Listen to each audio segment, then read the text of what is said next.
So the jerk from split is an exercise that we use as an assistance exercise for your split jerks, either in your warm-ups as a bit of a technique primer,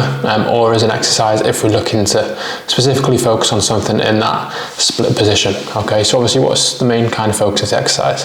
So the main thing we're really trying to focus on is getting you really, really comfortable in that split. Okay, for a lot of people it can be quite an uncomfortable position, particularly if you're limited perhaps with your shoulder mobility, or it's just a position that you've not spent a lot of time in, so it doesn't feel very natural and you might feel a little bit unstable. Okay, so obviously the benefit of doing the jerk from split as opposed to a full split jerk is that your feet are already in the correct position. Okay, you can take the time to make sure you're in a good position there first, and then you can just do the required reps, and it's really just going to help reinforce that position and help you feel a little bit stronger and a little bit more comfortable in that split stance. Okay, obviously when we're looking at using it as a drill to help with your lockout, okay, again,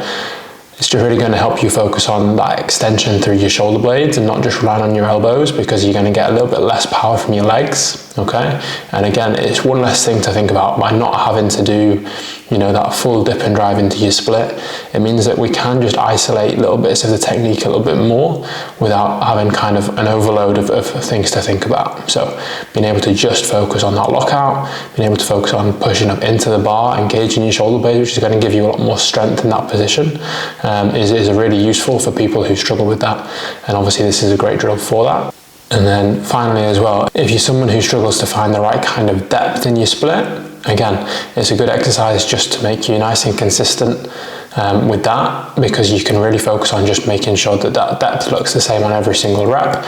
Obviously making sure that you stay in a solid position and you're not going too low into a lunge at the same time. But again, just because you've got that little bit less to think about, you can just isolate that one part of the movement,